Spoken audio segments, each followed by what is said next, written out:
Ce qui se passe en effet est extrêmement frustrant, surtout pour les autorités congolaises qui sont en train de participer au pourparlers de manière franche, avec un souci de rétablir le plus vite possible l'autorité de l'État dans les zones occupées. Et évidemment, nous sommes consternés par le fait que le M23 affiche une posture, si vous voulez, qui semble être coopérative au niveau des instances internationales et au niveau des processus, mais que la réalité sur terrain est caractérisée par des violences qui continuent, par un essai continu, des efforts continus aussi de s'accaparer de plus de terres. Et ça, c'est un message que nous envoyons de manière aussi très claire à tous les membres de la communauté internationale qui nous ont poussés à avoir ces pourparlers avec le M23. Nous sommes prêts à nous engager dans des pourparlers sérieux, mais en même temps, il faut qu'il y ait une redevabilité pour tous les acteurs qui participent. Et donc, c'est aussi un des messages clés que nous portons. Si nous voulons avoir une paix durable dans la région des Grands Lacs, cela ne pourra pas se passer sans redevabilité.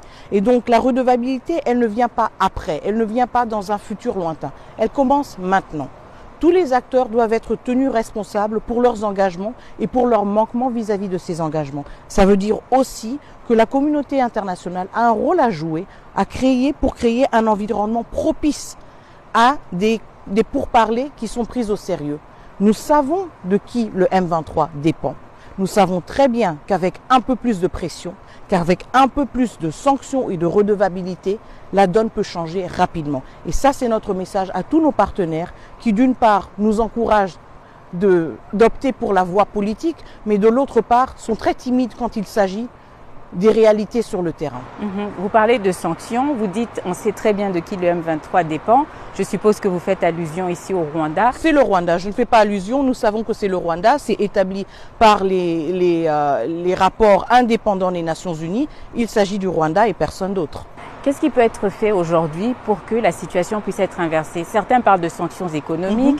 On a vu que l'Union européenne avait mis en place un système contraignant en début d'année. Tout à fait. Mais on a l'impression que, au final, rien n'est fait. Il y a une espèce d'inertie en fait. Alors je vais me concentrer sur l'Union européenne parce que nous parlons avec un média européen et justement sur le fait que beaucoup plus peut être fait.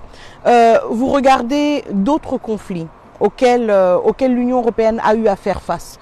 Ce que nous entendons très souvent de la part de l'Union européenne, c'est le défi, si vous voulez, à trouver un consensus avec 27 États membres qui, eux tous, ont une lecture différente. Bon, il n'y a pas de lecture différente quand il s'agit de vies humaines. Il n'y a pas de lecture différente quand il s'agit de l'intégrité territoriale d'un pays qui est violé. Il n'y a pas de lecture différente quand il s'agit d'un groupe armé qui est armé, équipé par un pays voisin. Nous regardons d'autres situations. En Europe, je pense que l'Union européenne est à son 27e paquet de sanctions quand il s'agit de la Russie. Elle passe comme ça, ces sanctions. Donc, nous demandons plus de sérieux. Nous demandons une analyse aussi plus approfondie justement de ce qui peut être fait. Quand nous parlons de sanctions, il y a toute une panoplie de sanctions.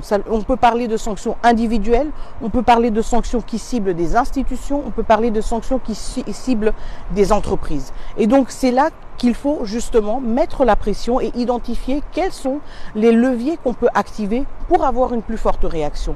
Mais dire que c'est complexe, dire que c'est difficile de trouver un consensus, pour nous c'est quand même se dédouaner quand même assez facilement d'une situation.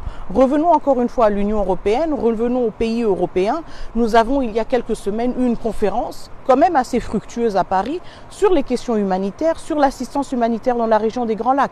À peine cette conférence a pris fin, le Rwanda a fait un rétropédalage pour dire que la réouverture de l'aéroport de Goma ne pouvait se faire sans le M23. Et là, malgré le fait que tout le monde s'est félicité après cette conférence, c'était le grand silence. Nous ne parlons même pas de politique. Nous parlons de millions de vies humaines qui pourraient être sauvées si l'aéroport de Goma était opérationnel à nouveau. Un autre point qui pose vraiment problème aujourd'hui, dans les 8 protocoles qui ont été présentés à Doha il y a une semaine maintenant, c'est la libération, c'est le retour des anciens FDLR. Alors on sait que ça c'est le point le plus difficile. Certains disent que le Rwanda l'utilise comme un prétexte pour pouvoir continuer à attaquer la RDC. Que dit la RDC aujourd'hui? Est-ce que la RDC est prête à accompagner ce processus? Évidemment. Comme il faut? Et nous ne le disons pas, nous le faisons. Soyons très clairs, nous ne le disons pas. Donc le CONOPS qui a été signé dans le cadre de l'accord de Washington le 27 juin a 2 piliers. Le premier pilier, c'est le pilier qui concerne la neutralisation des FDLR. Le deuxième pilier, c'est le pilier qui concerne le départ des troupes rwandaises de notre territoire souverain. Alors, nous savons très clairement que nous avons pris ces engagements. Du côté de la RDC, nous ne parlons pas de ces engagements en termes abstraits. Nous avons lancé un appel aux FDLR de désarmer, de se rendre aux bases de la MONUSCO pour être rapatriés. Ils ont dit que le chemin était obstrué, que c'était difficile pour eux d'atteindre cet endroit-là dans un communiqué il y a quelques semaines. Oui, pourquoi? Parce qu'il y a justement le M23 et les forces armées rwandaises qui contrôlent ce territoire. Si le Rwanda veut vraiment en finir avec les FDLR, ils doivent aussi créer des conditions favorables.